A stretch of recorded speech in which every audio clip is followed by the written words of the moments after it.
إن تنصروا الله ينصركم ويثبت أقدامكم. Manusia berkah. Berkah secara bahasa dari kata al-buruk, yang artinya menetap. Sumur, bahasa Arabnya birkah, karena ada air menetap di dalamnya. Kemudian kata ini digunakan untuk menyebut sesuatu yang memiliki banyak kebaikan. Allah Subhanahu wa Ta'ala menyebut Al-Quran sebagai kitab yang diberkahi. Ini adalah sebuah kitab yang kami turunkan kepadamu penuh dengan berkah, supaya mereka memperhatikan ayat-ayatnya dan supaya mendapatkan pelajaran orang-orang yang mempunyai pikiran. Quran Surat Shad ayat 29.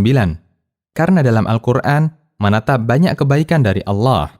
Menjadi manusia berkah berarti manusia yang memiliki banyak kebaikan. Kebaikan dalam bentuk banyak memberikan manfaat bagi orang lain. Dan itulah prestasi manusia yang sejatinya.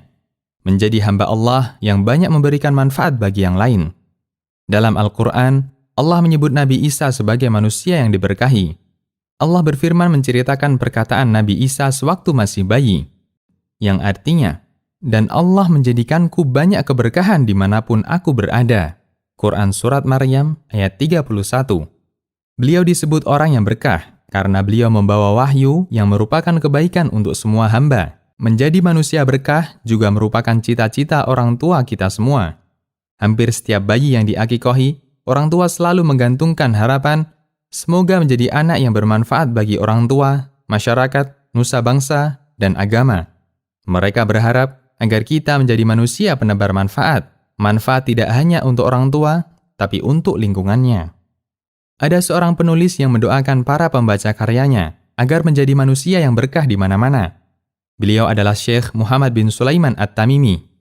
Dalam kitabnya Qawaidul Arba', beliau mengatakan, aku memohon kepada Allah yang mulia, Rabb pemilik arsy yang agung, agar dia membimbing Anda di dunia dan akhirat, dan agar dia menjadikan Anda orang yang penuh berkah dimanapun Anda berada.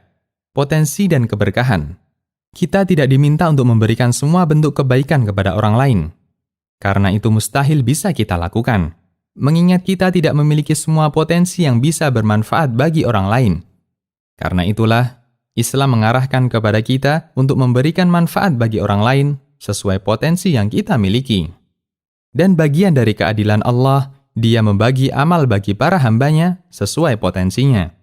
Nabi SAW bersabda yang artinya, beramallah karena setiap jiwa itu dimudahkan sesuai tujuan penciptaannya. Hadis riwayat Bukhari dan Muslim. Semua manusia diarahkan untuk beramal sesuai dengan ujung hidupnya. Orang yang mendapat kebahagiaan di ujung hidupnya akan dimudahkan untuk melakukan amal yang mengantarkan kepada kebahagiaan, dan sebaliknya. Imam Malik pernah mendapatkan sepucuk surat dari kawannya, Abdullah Al-Umari, orang yang sangat rajin beribadah. Dalam surat itu, kawannya mengajak Imam Malik agar jangan berlebihan duduk mengajar hadis di Madinah, tapi hendaknya menyendiri dalam rangka banyak beribadah.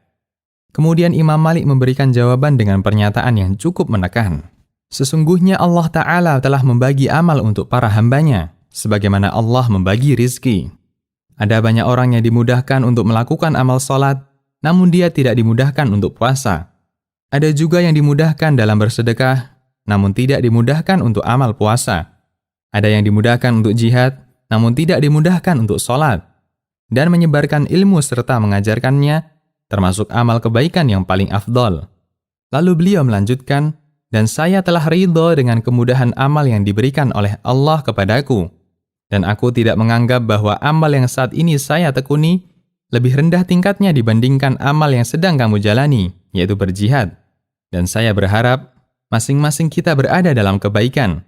Dan wajib bagi kita untuk ridho dengan pembagian amal yang telah ditetapkan oleh Allah. Wassalam.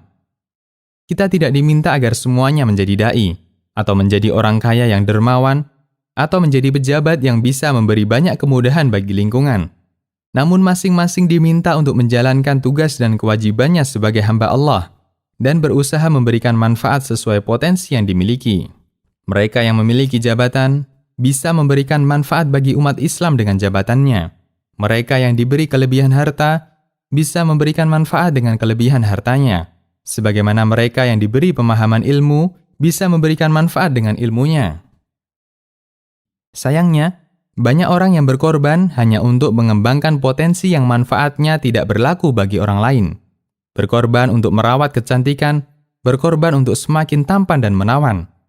Berjuang untuk menjadi hamba Allah yang six-pack, padahal itu semua manfaatnya hanya untuk pribadinya, tidak berlaku untuk orang lain.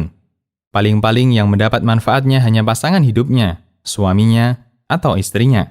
Itu pun bisa jadi tidak berarti jika tidak diiringi akhlak yang baik. Lelaki siapapun tidak akan bahagia jika harus berdampingan dengan istri yang suka melawan dan tidak bisa menjaga lisannya, meskipun dia cantik mandraguna. Sebagaimana wanita manapun tidak akan bisa tenang hidupnya jika suaminya sombong, kasar, atau suka main tangan meskipun dia tampan KW6. Ada juga yang memperjuangkan hobi. Dia bisa menghabiskan ratusan juta hanya untuk hobi, padahal manfaatnya hanya untuk kepuasan dia semata. Hiasi dengan ilmu agama. Ternyata semangat memberi manfaat itu keluar ketika manusia paham agama. Islam menghargai semua kelebihan manusia, namun kelebihan itu baru ternilai ketika pemiliknya paham syariat dan ilmu agama. Karena hanya dengan modal pemahaman aturan agama, manusia bisa mengendalikan segala kelebihannya dengan benar, sehingga manfaatnya lebih luas. Standar inilah yang diajarkan oleh Nabi SAW dalam hadis dari Abu Hurairah radhiyallahu anhu. Rasulullah SAW bersabda, yang artinya, manusia adalah barang tambang, manusia terbaik di zaman jahiliyah, dia juga yang terbaik setelah masuk Islam apabila dia paham agama. Hadis riwayat Bukhari dan Muslim. Barang tambang beraneka ragam tingkatnya. Di sana ada emas, perak, nikel, besi, bahkan kerikil dan pasir. Masing-masing memiliki nilai yang jauh berbeda sesuai kelebihannya. Rasulullah SAW memisalkan manusia sebagaimana layaknya barang tambang. Masing-masing memiliki nilai yang berbeda sesuai tingkat kelebihannya. Namun semua itu baru memiliki arti ketika dia paham agama. Mengapa tidak belajar agama? Saya tidak tahu mana ungkapan yang lebih tepat. Ngaji sambil bekerja atau bekerja sambil ngaji. Bagi kita yang tidak berkepentingan dengan masalah bahasa, bolak-balik semacam ini bukan masalah penting. Apapun itu, kita berharap bisa seperti yang disebutkan dalam hadis Abu Hurairah di atas. Anda yang saat ini sedang bekerja, memiliki setahap keunggulan lebih maju dibandingkan mereka yang pengangguran. Anda yang memiliki penghasilan, berpeluang untuk bisa sukses meskipun tingkatannya berbeda. Anda tentu berharap semua keunggulan yang Anda miliki lebih berarti. Sejak bangun pagi hingga tidur lagi, dari Senin hingga Ahad, Anda akan memiliki sejuta kegiatan. Namun Anda tidak boleh membiarkan diri Anda larut dengan kesibukan mencari dunia.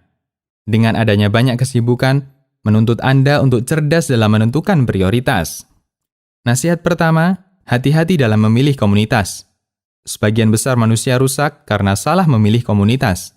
Sebaliknya, banyak orang yang menjadi soleh juga karena komunitas. Selanjutnya, manfaatkan bagian usia Anda untuk belajar ilmu agama, untuk memahami Islam, belajar Al-Quran, hadis, sekaligus memahami maknanya dengan benar. Jika Anda bisa mengatur waktu dengan tepat, kajian Islam sama sekali tidak akan mengganggu aktivitas dan kesibukan Anda. Di saat itulah, Anda bisa berharap untuk menjadi manusia yang bermanfaat bagi keluarga dan masyarakat. Ingatlah pesan dalam sebuah hadis, manusia yang paling dicintai Allah adalah yang paling bermanfaat bagi manusia lainnya. Hadis riwayat At-Tabrani. Selamat menjadi manusia berkah. Allahu a'lam.